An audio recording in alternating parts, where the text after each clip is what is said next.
نحمده ونصلي على رسوله الكريم اما بعد فاعوذ بالله من الشيطان الرجيم بسم الله الرحمن الرحيم رب اشرح لي صدري ويسر لي امري واحلل عقدة من لساني يفقهوا قولي ولقد خلقناكم ثم صورناكم ثم قلنا للملائكة اسجدوا لآدم فسجدوا إلا إبليس لم يكن من الساجدين قال ما منعك ألا تسجد إذ أمرتك قال أنا خير منه خلقتني من نار وخلقته من طين قال فاهبط منها فما يكون لك أن تتكبر فيها فاخرج إنك من الصاغرين قال أنظرني إلى يوم يبعثون قال إنك من المنظرين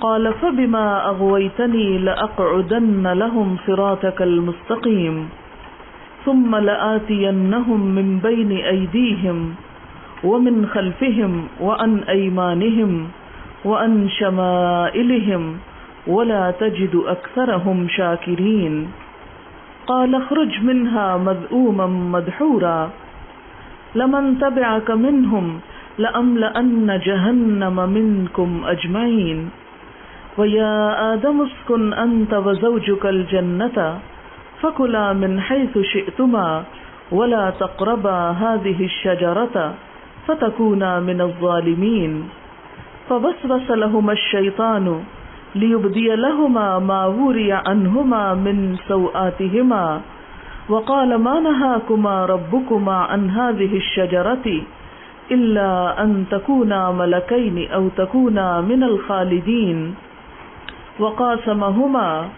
وقاسمهما إني لكما لمن الناصحين فدلاهما بغرور فلما ذاقا الشجرة بدت لهما سوآتهما وطفقا يخصفان عليهما من ورق الجنة وناداهما ربهما ألم أنهكما عن تلكما الشجرة وأقل لكما إن الشيطان لكما عدو مبين قالا ربنا ظلمنا أنفسنا وإن لم تغفر لنا وترحمنا لنكونن من الخاسرين قال اهبطوا بعضكم لبعض عدو ولكم في الأرض مستقر ومتاع إلى حين قال فيها تحيون وفيها تموتون ومنها تخرجون صدق اللہ العظیم۔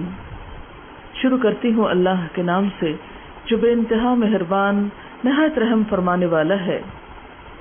اور البتہ تحقیق ہم نے تم کو پیدا کیا، پھر ہم نے تمہاری صورت بنائی، پھر ہم نے فرشتوں سے کہا کہ آدم کو سجدہ کرو، تو ان سب نے سجدہ کیا سوائے ابلیس کے، وہ سجدہ کرنے والوں میں شامل نہ ہوا۔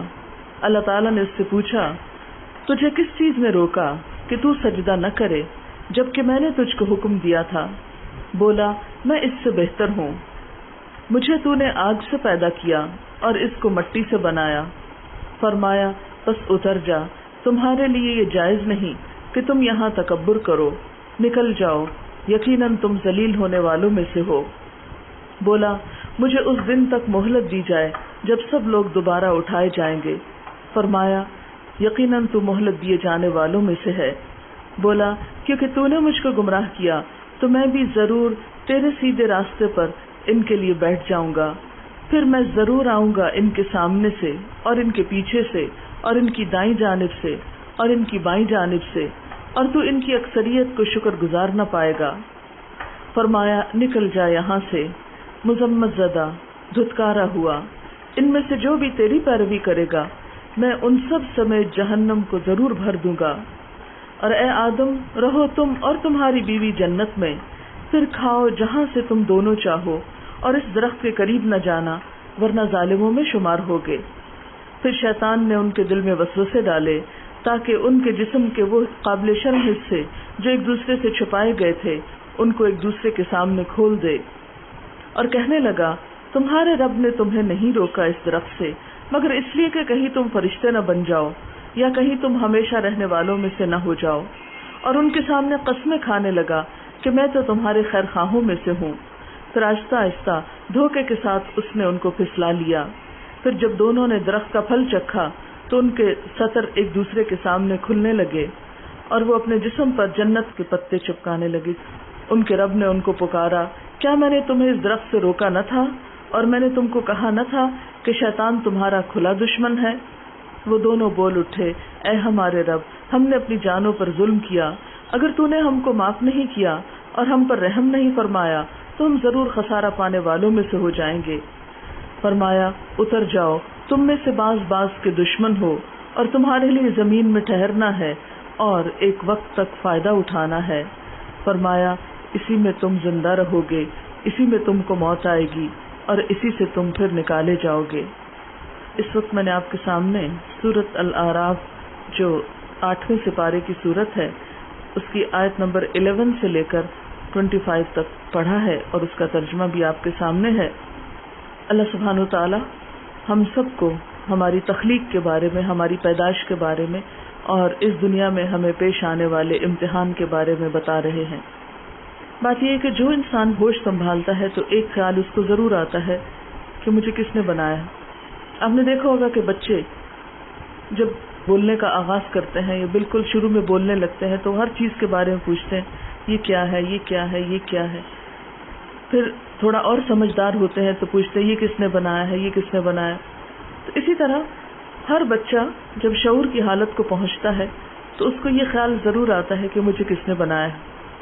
چونکہ الحمدللہ ہم سب مسلمان ہیں، ہم سب کو بچپن سے ہی بتا دیا گیا ہم سب کو اللہ تعالیٰ نے بنایا ہے. پھر اسی طرح زمین، آسمان، سورج، چاند، ستارے، ہر وہ چیز جو انسان کو نظر آتی ہے اس کے بارے میں اس کو بتایا جاتا ہے کہ یہ سب کچھ تمہارے لیے اللہ تعالیٰ نے بنایا ہے. دنیا میں صرف بچے ہی نہیں، بڑے بھی اور بہت غور و فکر کرنے والے اور سمجھ بوجھ رکھنے والے اور بڑے بڑے فلسفی اور سائنسدان اس حقیقت پر غور کرتے رہے ہیں کہ انسان کا اوریجن کیا تھا. کیا انسان بحیثیت انسان کی دنیا میں آیا ہے یا یہ پہلے کچھ اور تھا، پھر آہستہ آہستہ ایوولوشن ہوتا گیا اور انسان بنا. قرآن ہمیں بتاتا ہے کہ اللہ تعالیٰ نے خود اپنے ہاتھوں سے ہم کو بنایا ہے. ہم کسی بندر کی اولاد نہیں ہیں اور نہ ہی ایوولوشن کے نتیجے میں انسان بنے ہیں. انسان کو انسان ہی کی شکل میں پیدا کیا گیا. وَلَقَدْ خَلَقْنَاكُمْ، اور البتہ تحقیق ہم نے تم کو پیدا کیا. ایک اور جگہ پر اللہ تعالیٰ فرماتے کہ میں نے اپنے ہاتھ سے بنایا، یعنی انسان کو باقی تمام مخلوق پر فوقیت اور فضیلت بخشی، عزت بخشی. وَلَقَدْ كَرَّمْنَا بَنِي آدم، بنی آدم کو ہم نے عزت عطا کی، اس کے لیے ہر چیز مسخر کی.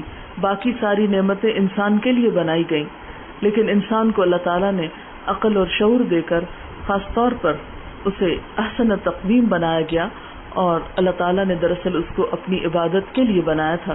جیسا کہ ایک اور جگہ پر آتا ہے کہ وَمَا خَلَقْتُ الْجِنَّ وَالْإِنسَ إِلَّا لِيَعْبُدُونَ، کہ میں نے جن و انس کو اپنی عبادت کے لیے پیدا کیا، یعنی باقی چیزوں کو انسان کی خدمت کے لیے اور انسان کو اپنی عبادت کے لیے. تو یہاں بھی اللہ تعالیٰ فرماتے ہیں کہ ہم نے تم کو پیدا کیا، ثُمَّ صَوَّرْنَاكُمْ، پھر ہم نے تم کو صورت دی.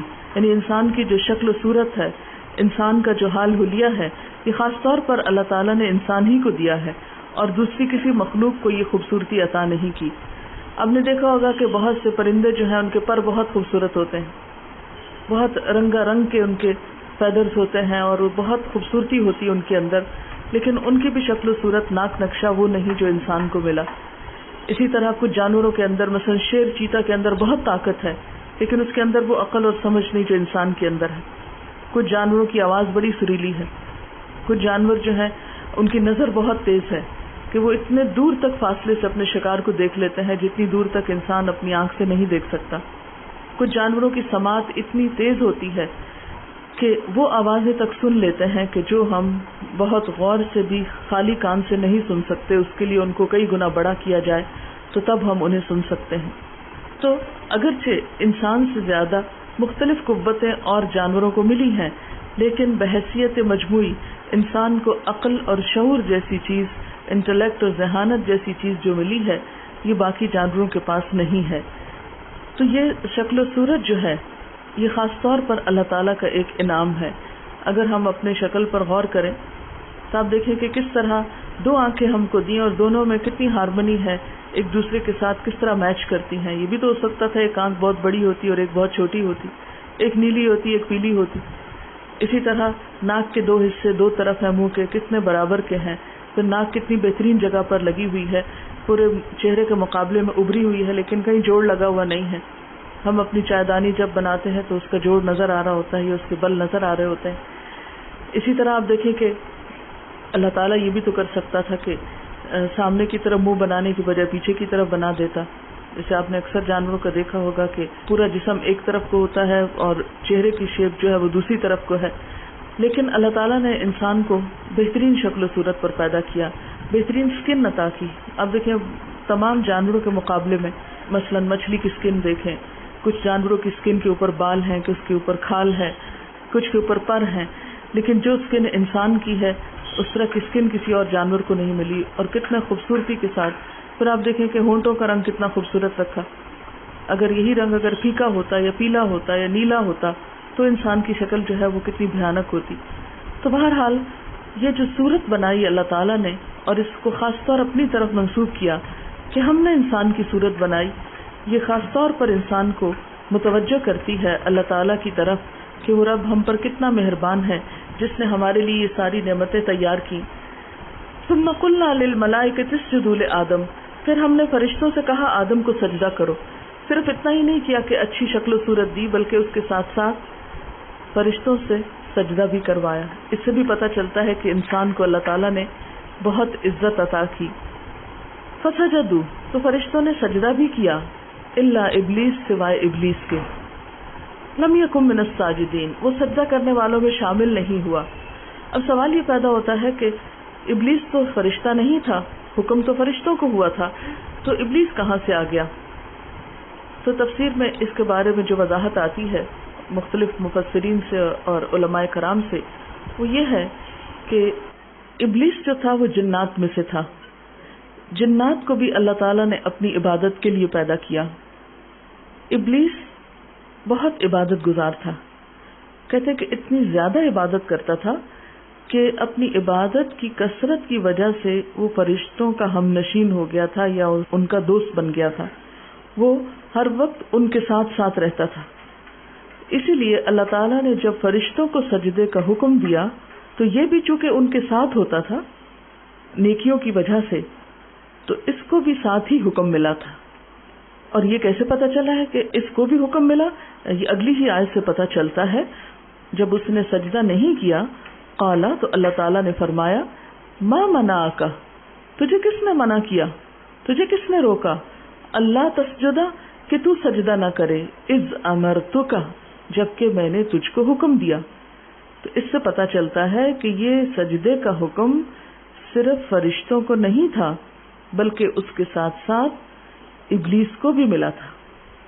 قالا، بولا، انا خیر منہ، میں اس سے زیادہ اچھا ہوں، میں انسان سے بہتر ہوں. گویا اس نے انسان کو اپنے سے حقیر سمجھا اور تکبر میں آ کر یہ بھی بھول گیا کہ میں اللہ کے حکم کا انکار کر رہا ہوں. تکبر نے اس کو اپنی حیثیت بھلوا دی. کہاں یہ کہ کل تک وہ بہت عبادت گزار تھا، لیکن آج جب اس کے اندر انا آئی اور یہ خیال سمایا کہ میں زیادہ اچھا ہوں اور انسان سے بڑھ کر ہوں، تو نتیجہ کیا نکلا کہ اس نے اللہ کی نافرمانی کی.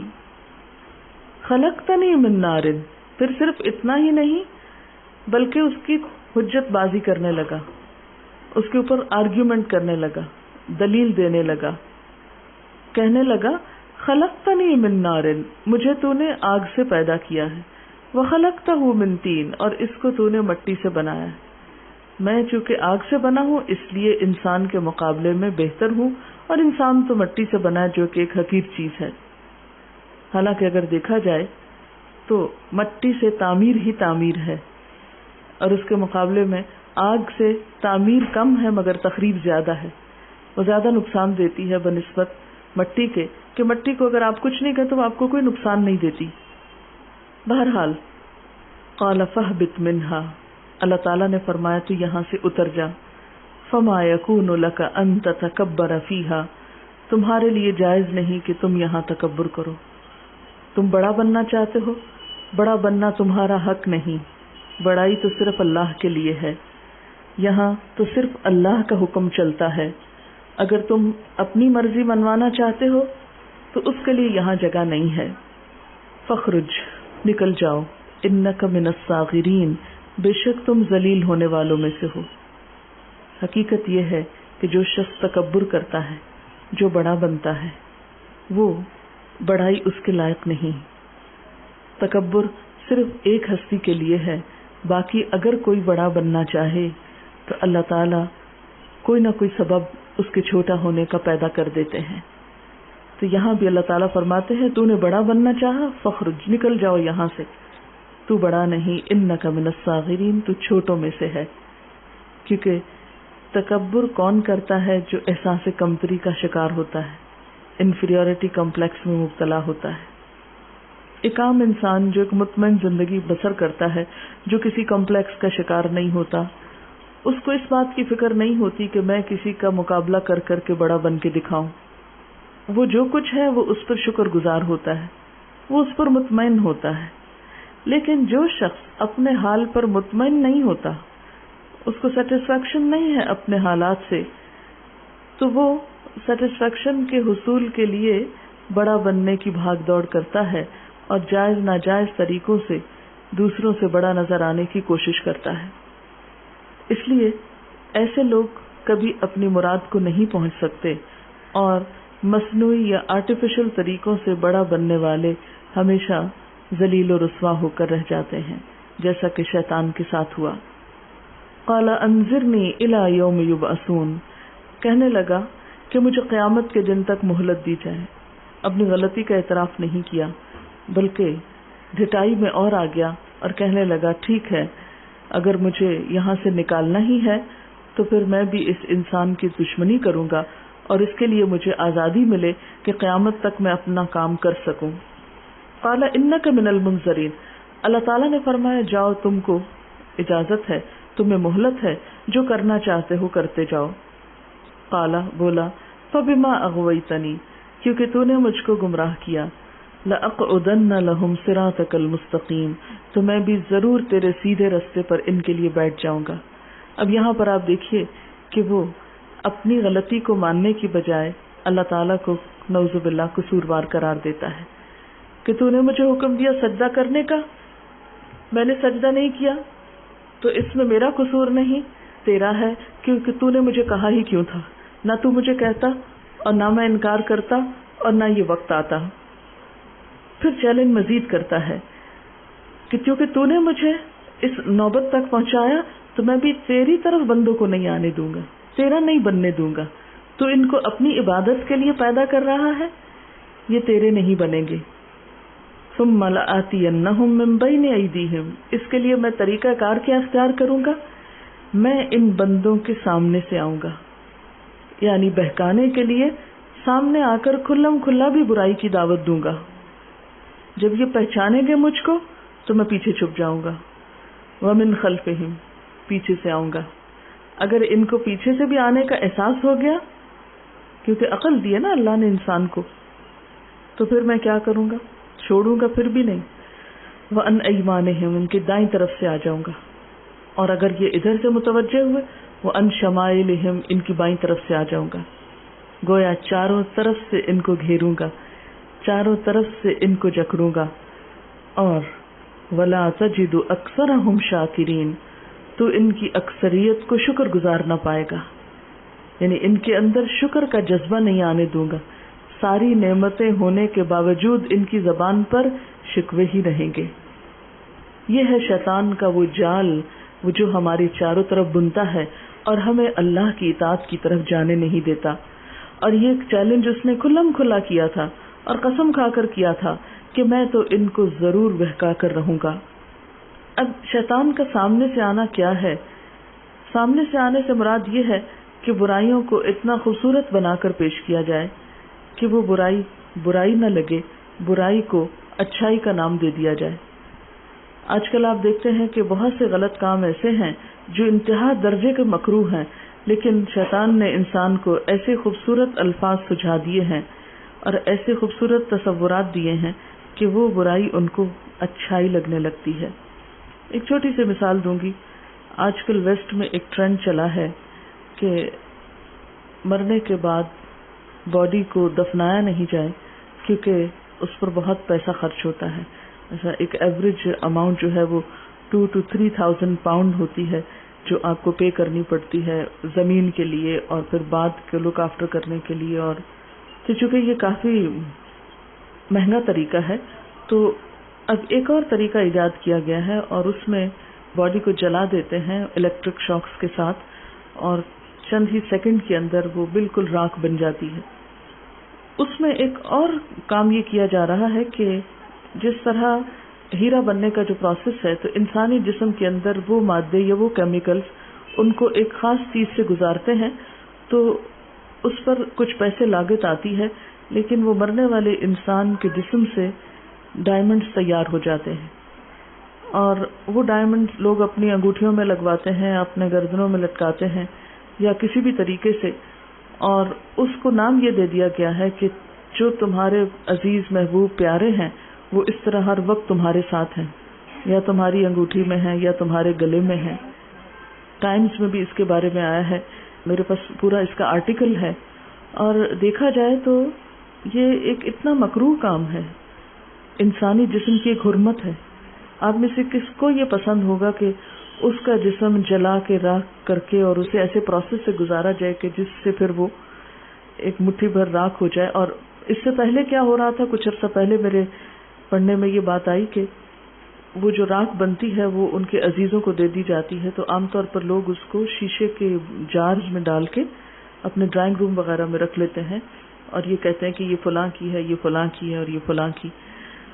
تو اب آپ خود سوچیں کہ اس عمل سے جو انسان کے دل میں انسان کی حرمت ہے, ایک عزت ہے, یا انسان کے ساتھ جو ہمدردی ہے اس کا تو احساس ہی ختم ہو جاتا ہے. یعنی جب انسان اتنا پتھر دل ہو جائے کہ مردوں کے ساتھ یہ سلوک کرنے لگے اور اس کو اتنا خوبصورت نام دے دے, تو اس قسم کی برائیاں, اور اس سے یہ تو خیر ایک بہت ہی مکروہ فعل ہے جس کو اتنا خوبصورت نام دے دیا گیا ہے کہ یور بیلوڈ ونس جو ہیں وہ جو تمہارے نیک میں ہے یا تمہارے رنگ میں ہے اور تمہارے ساتھ ساتھ ہیں. لیکن اس کے علاوہ بھی زندگی میں جتنے بھی حرام کام ہیں, جتنے بھی غلط کام ہیں, اگر آپ غور کریں تو آپ دیکھیں گے کہ شیطان نے ان کو نام بہت خوبصورت دے دیے. اس کو آپ اس مثال سے سمجھ سکتے ہیں کہ آج کل معمولی سے معمولی پروڈکٹ کو اتنے خوبصورت اشتہار میں پیش کیا جاتا ہے, بیکار سے بیکار چیز کو, کہ آپ ایک دم ٹیمپٹ ہو جاتے ہیں اور وہ چیز خرید لیتے ہیں. اور جب خرید لیتے ہیں تو بعض اوقات دیکھتے ہیں کہ وہ اتنی افیکٹو نہیں ہے.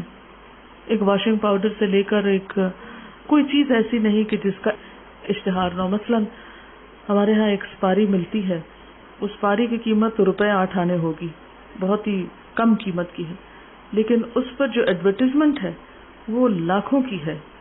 بڑے بڑے پوسٹرز لگے ہوئے ہیں, ٹیلی ویژن پہ اشتہار آ رہے ہیں ہر جگہ.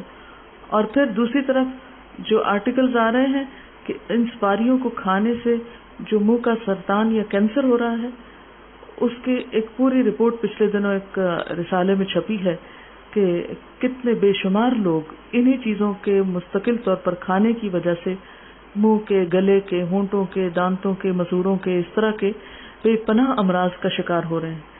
ایک طرف لوگ آگاہ بھی کر رہے ہیں کہ یہ چیزیں نقصان دہ ہیں صحت کے لیے. مثلاً آپ دیکھیں کہ سگریٹ کا جو اشتہار ہوتا ہے وہ کتنا اٹریکٹیو ہوتا ہے. میں نے نہیں دیکھا کہ سگریٹ سے بڑھ کے خوبصورت اشتہار ابھی تک کوئی بنانے میں کامیاب ہوا ہو. اور کون نہیں جانتا کہ سگریٹ کا کوئی نقصان ہے, اور نیچے کیا لکھا ہوتا ہے, اسی اشتہار کے نیچے لکھا ہوتا ہے سگریٹ نوشی جو ہے وہ صحت کے لیے نقصان دہ. اب آپ دیکھیں کہ ایک نقصان دہ چیز آپ خود مان رہے ہیں کہ یہ نقصان دہ ہے, اور اس کے ساتھ اس کو آپ اتنا خوبصورت انداز میں پیش کر رہے ہیں کہ کون ہے جو اس کے نقصان کو سمجھے یا مانے گا, وہ ایک دم اٹریکٹ ہوگا اس برائی کی طرف. لیکن ہم میں سے اکثر لوگ ان چھوٹی چھوٹی چیزوں کی طرف, یا چھوٹی ہیں یا بڑی جو بھی, ان کو برائی کی نظر سے نہیں دیکھتے یا اس کی طرف توجہ نہیں کرتے. بلکہ آپ نے دیکھا ہوگا کہ بچے جب سگریٹ کے عادی ہوتے ہیں تو اس کا طریقہ کیا اختیار کیا جاتا ہے, یعنی بچے صرف اٹریکٹ ہو کر اس کو ٹرائی کرتے ہیں. حالانکہ اس کے اندر دھواں ہے، اور دھواں کس کو پسند ہے؟ اور دھواں تو کبھی بھی پسندیدہ چیز نہیں رہی. وہ دھواں جسے دیکھ کے انسان گھبراتا ہے، اور وہ دھواں جس کی اسمیل انسان کو اچھی نہیں لگتی ابتدا میں، کہاں ایک وقت آتا ہے کہ اس دھوئیں کو اندر انہیل کر کر کے اپنے سینے میں لے جاتا ہے اور اپنے پھیپھڑوں کو نقصان دیتا ہے. لیکن اس کے باوجود اس کو اتنا خوبصورت نام دیا ہوا، اس میں اتنی اٹریکشن پیدا کی ہوئی ہے. تو کوئی بھی برائی جو حقیقت میں برائی ہو لیکن انسان خوشی سے کر رہا ہو، ایک اسٹیٹس سمبل سمجھ کر کر رہا ہو، یا صرف وقتی مزے کے لیے کر رہا ہو، جبکہ اس کی حرمت دین میں موجود ہو. مثلا ڈرنکنگ آپ دیکھ لیں کہ ڈرنک کرنا جو ہے ہمارے دین میں سب کو معلوم ہے کہ ایک پسندیدہ کام نہیں ہے، لیکن اس کے باوجود اس کی پیکنگ آپ دیکھیں، باٹلز دیکھیں، اس کا پینا پلانا جو ہے وہ بھی ایک بڑائی کی علامت بنتا جا رہا ہے. تو یہ جتنی بھی برائیاں ہیں جن کو ہماری عقل کہتی ہے کہ یہ غلط چیز ہے، اس کے باوجود ہم ان کو بہت خوبصورت سمجھ کر کرتے ہیں. تو یہ سب دراصل کیا ہے؟ شیطان کی وہ چال ہے جس سے ہم بے خبر ہو جاتے ہیں کہ وہ برائی کو خوشنما بنا کر پیش کرتا ہے. اور اس طرح کی بہت سی چیزوں پر آپ خود بھی غور و فکر کر سکتے ہیں کہ کون سی ایسی چیز ہے کہ جو ہمارے دین میں منع ہے، جس کو عقل بھی برا کہتی ہے، لیکن ہم سب کرے چلے جا رہے ہیں. مثلا شادی بیاہ کے موقع پر کئی رسمیں ایسی ہو سکتی ہیں کہ جن میں نقصان ہی نقصان ہے، جن کا فائدہ کچھ بھی نظر نہیں آتا، لیکن ہم سب کو وہ بہت اٹریکٹ کرتی ہیں اور ہم خوشی خوشی اپنا مال اس میں لٹاتے ہیں. اسی طرح مرنے پر بہت سی ایسی رسمیں ہیں جن کا کچھ فائدہ نہیں ہوتا، وہ محض ایک رسم ہی ہے. مثلا اگر آپ قبر کے اوپر بے پناہ پھول جا کے رکھ بھی دیں تو مردے کو کیا فائدہ؟ اور قبرستان میں کس کو پھولوں سے غرض؟ وہاں تو سب اپنے اپنے اعمال کے ساتھ قبر کے اندر ہیں. اسی طرح جیسے بعض علاقوں میں قبر کو بہت پکا بنانے کا اور اس پہ سنگ مرمر کا رواج ہوتا ہے. اب آپ دیکھیں کہ کئی قبرستان ایسے دیکھنے میں آئے کہ جس میں دور دور تک سنگ مرمر خوبصورت نمونہ پیش کر رہا ہوتا ہے، اور اس کے ساتھ ہی غریبوں کی بستیاں ہوں گی کہ جہاں چھت بھی نصیب نہیں، اور کہاں قبرستان جو ہے وہ سنگ مرمر سے بھر دیا گیا ہے کہ اور کسی کے دفنانے کی جگہ بھی نہ بچے. حالانکہ اسلام میں سب کہیں کہ ہاں ہمارے دین میں یہ ہے کہ قبر پکی نہ بناؤ، سب کو پتا ہے، اور اس کے باوجود جب عمل کی باری آتی ہے تو بالکل دوسرا کام کرتے ہیں. تو یہ اصل میں کیا ہے کہ شیطان ہمارے غلط کاموں کو ہمارے لیے ایسے لاجک کے ساتھ، ایسے خیالات کے ساتھ خوبصورت بناتا ہے کہ ہم اس میں اس طرح ٹریپ ہو جاتے ہیں کہ ہمیں خود بھی خیال نہیں آتا کہ ہم نے کوئی غلطی کی. اور یہ آپ دیکھیں کہ جس انسان کو اپنے گناہ کا احساس ہوتا ہے پھر وہ توبہ کرنے لگ جاتا ہے. توبہ کے لیے شرط ہے کہ گناہ کا احساس ہو کہ میں نے غلط کیا ہے، لیکن جس گناہ کا احساس ہی نہ ہو کہ یہ گناہ ہے، اس پہ توبہ بھی کب ہوگی؟ اس پہ تو توبہ بھی نہیں ہو سکتی. وہ تو ہم ویسے ہی ساتھ لے کے چلے جائیں گے کیونکہ ہم اس کو اچھائی سمجھ کے کر رہے ہیں. تو یہ شیطان کا ایک بہت بڑا وار اور چال ہے کہ انسان کو اللہ کے راستے سے روکتا ہے، اس کے سامنے آ کر کھلے عام برائی کو خوبصورت بنا کے پیش کرتا اور انسان اس میں پھنستا چلا جاتا ہے. پھر اس کے بعد پیچھے سے بھی آتا ہے. پیچھے سے آنے کا طریقہ کیا ہوتا ہے اس کے کہ ایسے اوقات میں انسان کے اوپر حملہ آور ہوتا ہے، وسوسہ ڈالتا ہے جب انسان غفلت کی کیفیت میں ہوتا ہے، جب انسان اللہ کو یاد نہیں کرتا، دین کی بات نہیں کرتا، نہ کسی دین کی مجلس میں بیٹھتا ہے، نہ قرآن پڑھتا ہے، نہ نماز کی طرف دھیان ہوتا ہے، تو آہستہ آہستہ ایک اچھے سے اچھا انسان، اس کا دل زنگ آلود ہوتا ہے، وہ غافل ہونے لگتا ہے. جب غافل ہوتا ہے تو شیطان اپنا کام پہلے چھپ کے کرتا ہے کہ جب وہ دیکھتا ہے کہ یہ انسان جو ہے اس کا ضمیر زندہ ہے اور یہ فوراً پہچان جاتا ہے برائی کو، تو میں اس کو سامنے آ کر تو نہیں بتا سکتا، تو وہ پھر کیا کرتا ہے؟ چھپے وار کرتا ہے. ایسے طریقے سے ایسے وقت میں ایسی جگہ پر حملہ آور ہوتا ہے کہ جہاں انسان پھر پہچان نہیں پاتا. اسی طرح دائیں طرف، چونکہ جیسے قرآن پاک میں دائیں ہاتھ والے اور بائیں ہاتھ والے بتایا گیا، دائیں طرف کی جو نیکیاں ہیں انسان کی، ان کو اس کی نگاہ میں بہت بڑا بنا دیتا ہے، ریاکاری اور دکھاوا شروع کرا دیتا ہے، چھوٹے سے کام کے اوپر بہت مطمئن کرا دیتا ہے کہ تم نے تو اتنے اچھے اچھے کام کیے، تمہیں فکر کرنے کی ضرورت نہیں، تمہاری تو جنت میں سیٹ پکی ہے. یعنی چھوٹے سے کام کو بھی نیکی کے بہت بڑا بناتا ہے، ریاکاری کراتا ہے، لہذا عمل ضائع کراتا ہے. پھر بائیں طرف سے آتا ہے تو کہتا ہے کہ دیکھو تم نے کیا برائی کی، وہ فلاں تو اتنا برا ہے، تمہاری غلطی تو بہت چھوٹی، وہ فلاں کی غلطی تو بہت بڑی، تم اس بات سے رکتے ہو، دیکھو وہ تو یہ بھی کرتا ہے اور یہ بھی کرتا ہے اور یہ بھی کرتا ہے. نتیجہ یہ ہوتا ہے کہ انسان کہتا ہے کہ ہاں بھائی میں نے کون سا ایسا قصور کیا. اور یہ آپ دیکھیں کہ اکثر ہم جب انسانوں کے ساتھ معاملہ کرتے ہیں تو اس وقت ہم اپنے آپ کو یوں بچا جاتے ہیں کہ نہیں میرا تو کچھ قصور ہی نہیں ہے. تو یہ تمام چالیں شیطان کی ہیں, چاروں طرف سے انسان کو گھیرتا ہے اور پہلے دن سے کام کر رہا ہے. جیسا کہ آگے ہم دیکھیں گے کہ فوراً ہی آدم اور حوا کے پیچھے جنت میں پہنچ گیا اور ان کو ورغلانا شروع کر دیا, اور 2 ڈائریکشنز وہ بھول گیا, اور وہ کیا ہے, اوپر سے اور نیچے سے. ان 2 اطراف سے وہ نہیں آ سکتا, اور وہ ہے کہ ایک طرف انسان اللہ کے سامنے سجدہ ریز ہو, جو جتنی عاجزی کرے گا, جھکے گا, اپنے گناہوں کی معافی مانگے گا اور دعا کے لیے ہاتھ اٹھائے گا. تو یہ 2 رستے ہیں نماز اور دعا کے کہ جن کی مدد کے ساتھ انسان شیطان کی چال سے بچ سکتا ہے.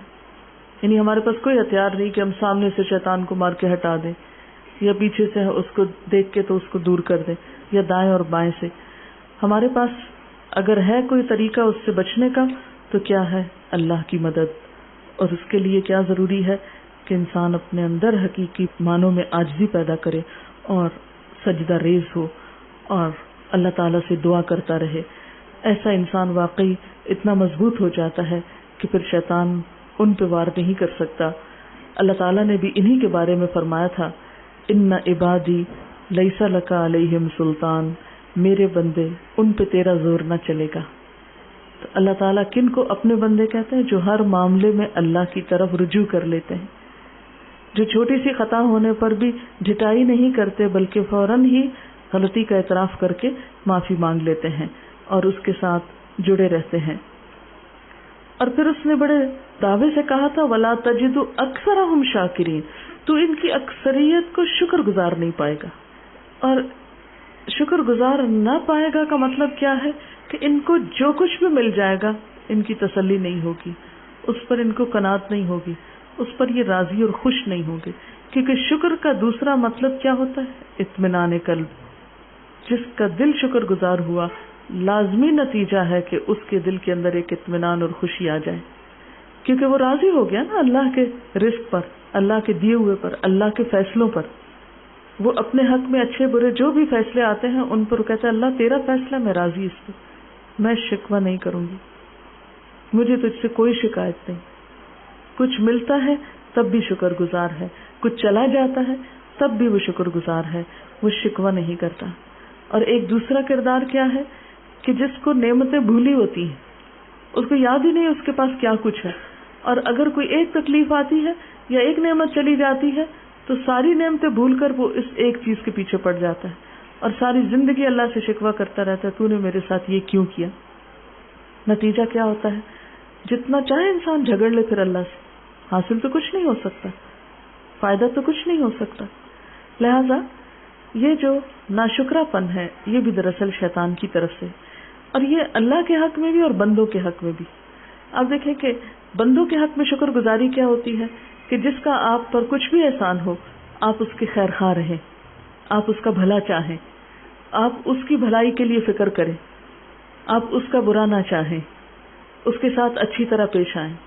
لیکن عام طور پر ہمارا رویہ کیا ہے؟ مثلا ہمارے پیرنٹس ہیں, انہوں نے زندگی میں ہمارے ساتھ بہت سے احسان کیے ہوتے ہیں, لیکن پھر انسان ہے نا بیچارے, وہ بھی کوئی فرشتے تو نہیں ہوتے, کہیں کوئی ان سے بھول ہو جاتی, کوئی کوتاہی ہو جاتی. خاص طور پر بوڑھے جب ہو جاتے ہیں حافظہ ہی کمزور ہو جاتا ہے, وہ یاد ہی نہیں ہوتا کہ کس کو کیا دیا کیا لیا.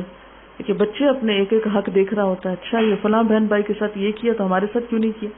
چھوٹی چھوٹی باتوں میں پھر ان سے شکوے شروع کر دیتے ہیں. اللہ تعالیٰ نے قرآن پاک میں حکم دیا انشکر لی ولوالدیک, میرے شکر گزار بنو اور اپنے ماں باپ کے شکر گزار بنو. بندوں میں سب سے بڑا شکر گزاری کا جذبہ جس کے لیے ہونا چاہیے وہ ہمارے ماں باپ ہیں, لیکن عام طور پر ہمیں کوئی نہ کوئی شکوہ, کوئی نہ کوئی ناراضگی ان سے چلی رہتی ہے, جس کے نتیجے میں ہم ان کے ساتھ احسان نہیں کر پاتے. حالانکہ قرآن پاک میں اللہ کا حکم ہے وَبِالْوَالِدَيْنِ إِحْسَانًا, اور والدین کے ساتھ احسان کرو. صرف اتنا ہی نہیں کہ اگر انہوں نے اچھا کیا تو تم بھی اچھا کر لو, وہ نہ بھی اچھا کریں تو تمہیں ان کے ساتھ اچھا کرنا ہوگا, احسان کرنا ہوگا. لیکن جو شخص والدین سے شکوہ کرتا رہے وہ کبھی احسان نہیں کر سکتا. اسی طرح پھر شادی کے بعد شوہر چونکہ بیوی کے لیے بہت کچھ کرتا ہے, اس کے لیے گھر بناتا ہے, اس کو پروٹیکشن دیتا ہے, پھر اس سے اس کو اولاد نصیب ہوتی ہے، زندگی میں بہت سی نعمتیں ملتی ہیں. ظاہر ہے کہ جو کچھ ہمارے ماں باپ کے گھر ہمیں ملا تھا، شوہر کے گھر آ کر یقیناً ہمیں بہت کچھ اس میں اضافہ ہوا ہے، لیکن ہمیں کبھی بھی شیطان اس طرف سوچنے نہیں دیتا. سسرال میں آ کر، شوہر کے پاس آ کر ہمیں پیچھے ہی کی یاد دلاتا رہتا ہے، تمہارے ساتھ تو ایسے لاڈ ہوتے تھے، تمہیں تو ماں باپ کے گھر ایسا ملتا تھا، اور یہاں تو تمہیں یہ بھی نہیں ملا، یہ بھی نہیں. وہ باتیں ضرور گنواتا ہے جو ہمیں نہیں ملی ہوتی، لیکن وہ نہیں یاد دلاتا جو ہمیں ملا ہوتا ہے. شوہر کی طرف سے ملنے والی کوئی بھی خوشی ہم کو یاد نہیں رکھنے دیتا. نتیجہ کیا ہوتا ہے کہ ہم ساری زندگی ان کے ناشکرے ہی رہتے ہیں. نبی صلی اللہ علیہ وسلم نے اسی کی طرف اشارہ کر کے فرمایا کہ تم عورتوں کی اکثریت میں نے جہنم میں دیکھی ہے، اور اس کی ایک وجہ یہی بتائی کہ وہ شوہروں کی ناشکری ہوتی ہیں. تم میں سے ایک دنوں تک اپنے ماں باپ کے گھر بغیر شادی کے بیٹھی رہتی ہے، پھر اللہ تعالیٰ اس کو شوہر دیتا ہے، بچے دیتا ہے، زندگی کی نعمتیں دیتا ہے، پھر کوئی ایک بات شوہر کی اسے ناگوار ہوتی ہے تو کہہ اٹھتی ہے کہ میں نے تو تجھ سے کبھی کوئی خوبی دیکھی نہیں. یہی دراصل اس کی ناشکری ہے. یہ اللہ تعالیٰ کو سخت ناپسند ہے کہ ایک شخص اتنی محنت کرتا ہے صبح سے شام تک، اتنا کام کرتا ہے، اتنا تھکتا ہے، سب کچھ کرتا ہے، پھر آخر وہ بھی تو انسان ہے، کوئی کمی کوتاہی ہو ہی جاتی ہے اس سے بھی، یعنی کہ وہ پرفیکٹ ہوتا ہے. ناشکرا پن کیا ہے کہ کسی کے بڑی خیرخواہی اور نیکی کو بھول کر چھوٹی سی غلطی پکڑ لینا اور اس پر اس کو معاف نہ کرنا. اور جو انسان یہ رویہ رکھتا ہے، ایک نیگیٹو سوچ کا مالک ہوتا ہے، وہ کبھی کسی انسان سے بھی راضی نہیں ہو سکتا. یعنی کچھ لوگوں کو آپ نے دیکھا ہوگا، وہ ان کے منہ پہ ہر وقت ہر ایک کے خلاف کوئی نہ کوئی شکایت رہتی ہے. ایسے لوگ دوسروں کی صرف برائیاں چننے پہ بیٹھے ہوتے ہیں، ان کو اپنی برائیاں بھول جاتی ہیں. وہ ہر ایک میں کوئی نہ کوئی نقص نکال لیتے ہیں، ہر ایک میں کوئی نہ کوئی عیب، اور دوسروں کے عیب بیان کر کر کے وہ خوش ہوتے رہتے ہیں اور ہر ایک کو لیٹ ڈاؤن کرتے رہتے ہیں. یہ بھی تکبر کی ایک قسم ہوتی ہے کہ اپنے آپ ہی کو سب کچھ سمجھنا اور دوسرے کی کسی خوبی اور بھلائی کو تسلیم کر کے نہ دینا. تو یہ ایسے لوگ شیطان کے جال میں پوری طرح جکڑے ہوئے ہوتے ہیں، لیکن ان کو احساس ہی نہیں ہوتا کہ وہ کس مشکل کا شکار ہے. اللہ تعالیٰ نے اس کی جب یہ باتیں سنی تو بہت ناراض ہوئے. قال اخرج منها مذءوما مدحورا، فرمایا کہ نکل جاؤ یہاں سے مذمت زدہ، دھتکارے ہوئے. لمن تبعك منهم، ان میں سے جو بھی تیری پیروی کرے گا، لأملأن جہنم منکم اجمعین، تو میں بھی تم سب کو ان سمیت، ناشکر لوگوں سمیت اور یہ تیری پیروی کرنے والوں سمیت جہنم کو ضرور بھر دوں گا. اب آپ دیکھیے کہ یہ کون سی چیزیں ہیں جس پر اللہ تعالیٰ نے فرمایا جو بھی ان میں سے تیری پیروی کرے گا. تو آئیے تھوڑا سا ان آیتوں سے یہ جائزہ لیں کہ شیطان نے کیا کام کیے تھے جن کے بارے میں اللہ تعالیٰ فرما رہے ہیں کہ جو بھی ان میں سے یہ کام کرے گا، تیرے پیچھے چلے گا، تیرے جیسے اعمال کرے گا، ان کو میں تیرے ہی ساتھ پھر پکڑوں گا. سب سے پہلے شیطان کی خرابی ہمیں یوں نظر آتی ہے کہ اس نے سجدے سے انکار کیا تھا، اور یہ انسان کو سجدے سے انکار کیا تھا. ہم جب کہ اللہ تعالیٰ کو سجدے سے انکار کر دیتے ہیں تو پھر ہمارا حال کیا ہوگا؟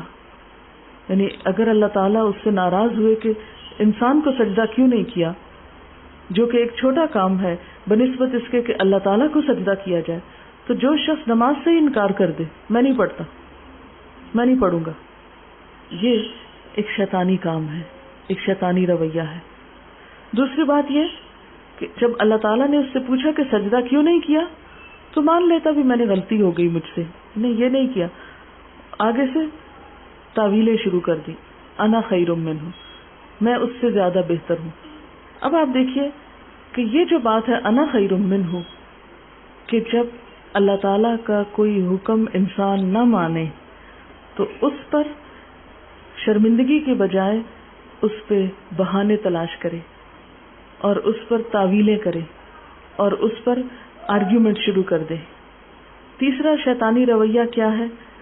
انا خیر منہ، خود کو دوسروں سے بڑا سمجھنا.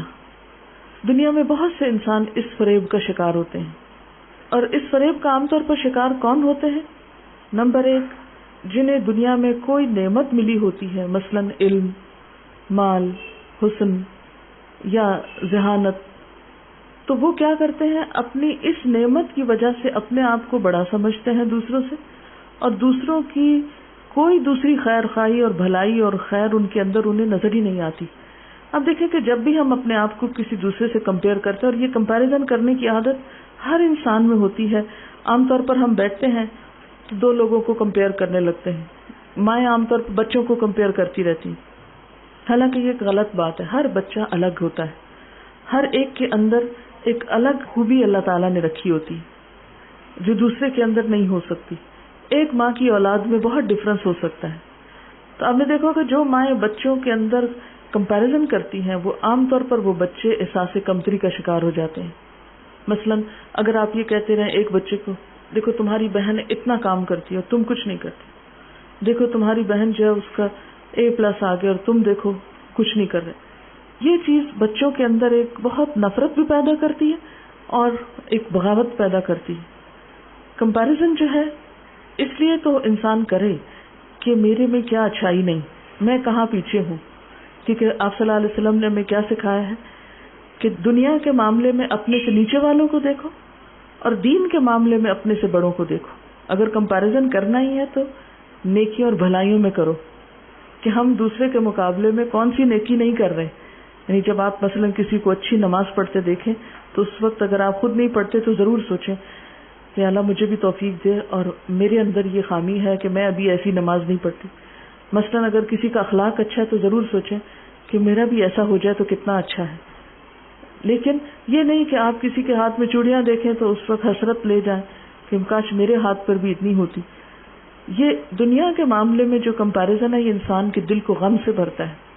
نیکی کا جو کمپیریزن ہے، نیکی کے معاملے میں دوسرے کو اپنے سے بڑے کو دیکھنے سے انسان کے اندر اپنے گناہ کا احساس پیدا ہوتا ہے اور نیکی کا پھر شوق بھی آتا ہے. لیکن کبھی بھی اپنی کسی خوبی کو سامنے رکھ کے اور دوسرے کی کسی کمزوری کو سامنے رکھ کے کمپیریزن نہ کریں. ہر انسان میں خوبی بھی ہوتی ہے اور کوئی کوتاہی بھی ہوتی ہے. یہ انصاف کی بات نہ ہوگی کہ ہم اپنی تو اچھائی گنیں اور دوسرے کی برائیاں گنیں.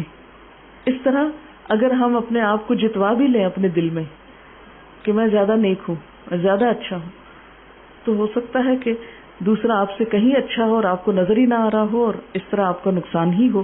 تو یہ جو چیز ہے انا خیر منہ، جس انسان کے اندر یہ آتا ہے اس انسان کے تعلقات دنیا میں خراب ہو جاتے ہیں.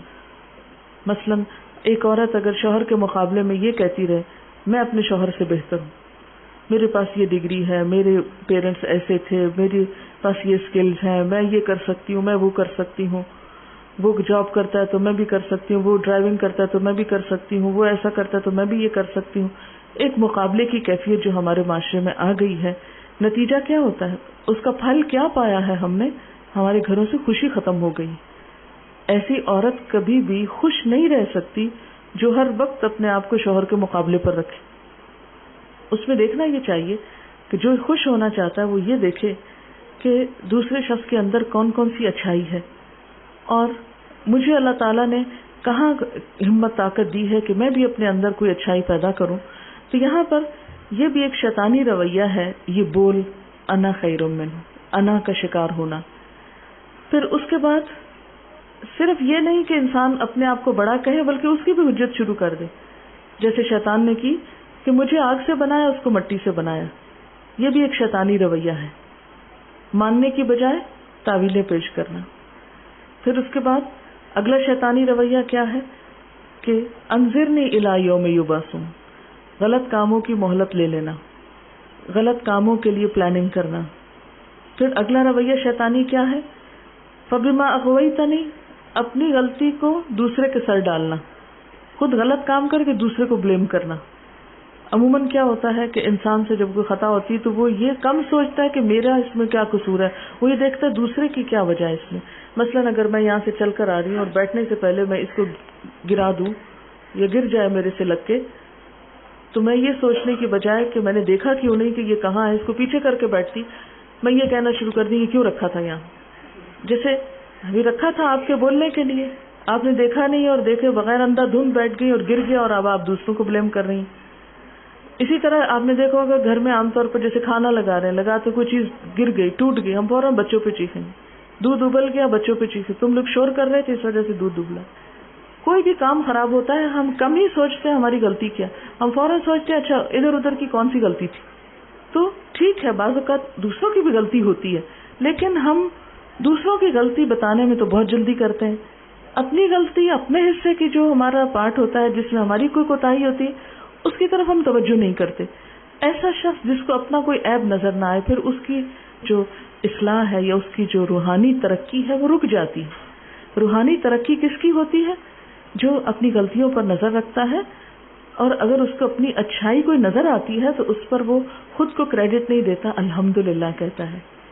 مثلا اگر مجھ میں کوئی اچھی چیز ہے تو یہ سوچنے کے بجائے کہ اور تو کسی میں نہیں، مجھ میں ہی ہے، یہ ایک روڈ طریقہ ہوگا، تکبر کا طریقہ ہوگا۔ اور اگر یہ خیال دل میں آ جائے کہ میرے پاس یہ نعمت ہے اور دوسرے کو نہیں، اور فوراً انسان کے الحمدللہ اللہ کا شکر ہے جس نے دی ہے، فوراً تکبر نکل جائے گا، وہ چلا جائے گا۔ تو اسی لیے بندہ مومن کثرت کے ساتھ الحمدللہ کہتا رہتا ہے، اور اس طرح وہ تکبر سے بچا رہتا ہے۔ ورنہ شیطانی رویہ کیا ہے کہ انسان خود کو دوسروں سے بہتر کرے اور اپنی غلطی دوسروں پہ تھوپ دے۔ پھر شیطانی رویہ کیا ہے؟ لَأَقْعُدَنَّ لَهُمْ صِرَاطَكَ الْمُسْتَقِيمَ، تیرے سیدھے راستے پہ ان کے ساتھ بیٹھ جاؤں گا۔ یہ ایک کھلم کھلا شیطانی طریقہ ہے، کسی کو اللہ کے راستے پہ نہ جانے دینا، نیکی سے روکنا۔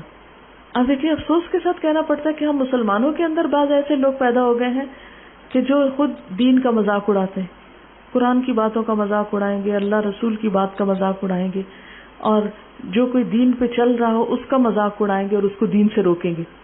یہ تو شیطانی کام ہے۔ شیطان نے کہا تھا میں تیرے سیدھے راستے پہ نہیں جانے دوں گا انسان کو، لیکن افسوس یہ کہ بہت سے انسان بھی شیطان کے ساتھ مل گئے اور وہ بھی لوگوں کو نیکی سے روکتے ہیں۔ مثلا بعض اوقات ایسا ہوتا ہے کہ کوئی نماز پڑھتا ہے تو اس کا مذاق اڑایا جاتا ہے، تم تو ملانی ہو گئی ہے، تو تمہیں نمازوں سے ہی فرصت نہیں۔ اگر کوئی سر ڈھانک لے تو اس کا مذاق اڑانا شروع کر دیتے ہیں۔ کوئی اور اچھا کام کرنے لگے تو کوئی نہ کوئی اس کو کرٹیسائز کریں گے کہ وہ اچھا کام چھوڑ دے۔ ہونا کیا چاہیے؟ اللہ تعالیٰ نے قرآن پاک میں ہمیں کیا حکم دیا؟ تعاونوا علی البر والتقوی، نیکی اور تقوی میں ایک دوسرے کی ہیلپ کرو، ایک دوسرے کی مدد کرو، انکریج کرو، ان کو آگے بڑھاؤ۔ وتواصوا بالحق وتواصوا بالصبر، ایک دوسرے کو حق کی تلقین، ایک دوسرے کو صبر کی تلقین، ایک دوسرے کو اچھے کاموں پہ انکریج کرنا۔ ہمارا حال کیا ہے؟ کوئی اچھا کام شروع کرے ہم اس کو اتنا کرٹیسائز کریں گے کہ اس کو بٹھا ہی دیں گے کہ میں نہیں کر سکا، کوئی اور کیوں کرنے لگا، اس کو بھی نہیں کرنے دینا۔ نتیجہ کیا ہوتا ہے؟ کوئی اچھا کام ہو نہیں پاتا۔ میں نے نہیں دیکھا کہ کوئی شخص چھوٹا سے بھی کوئی بھلائی کا کام کر رہا ہو تو اس کو کوئی برا بلا نہ کہنا شروع کرے۔ مثلا اگر کوئی شخص والنٹیرلی سڑکیں ہی صاف کرانا شروع کر دے تو لوگ اس کو بھی نہیں چھوڑیں گے، کوئی ضرور مطلب ہے، اس نے اب آئندہ الیکشن میں کھڑے ہونا ہوگا نا، ووٹ لینے ہیں، اس لیے اس نے سڑکیں صاف کرانی شروع کر دی۔ چاہے اس کی نیت ہو یا نہ ہو، کچھ نہ کچھ ضرور ڈھونڈ لیں گے ایسی بات کہ جس سے اس کی اچھائی کی تعریف کرنے کی بجائے اس کو کوئی کسی نہ کسی طرح لیٹ ڈاؤن کیا جائے، ذلیل کیا جائے۔ یہ ایک شیطانی طریقہ ہے، کسی کو صحیح کام نہ کرنے دینا، اس کی ٹانگ کھینچنا اور اس کو نیکی میں آگے نہیں بڑھنے دینا۔ پھر اور کیا؟ پھر میں ان کے آگے سے آؤں گا، پیچھے سے، دائیں سے، بائیں سے۔ یہ بھی ایک شیطانی رویہ ہے کہ برائی کے لیے سرگرم عمل ہونا۔ اور پھر وَلَا تَجِدُ أَكْثَرَهُمْ شَاكِرِينَ، اور ناشکرا پن۔ یہ وہ باتیں ہیں جن کے بارے میں اللہ تعالیٰ نے فرمایا کہ ان میں سے جو تیری پیروی کرے گا، یہ تیرے جیسے کام کریں گے۔ یہ سب شیطانی کام ہے نا، تو جو انسان بھی ایسے شیطانی کام کرے گا پھر وہ تیرا ہی ساتھی بنے گا آخر میں، اور تیرے ہی ساتھ رہے گا۔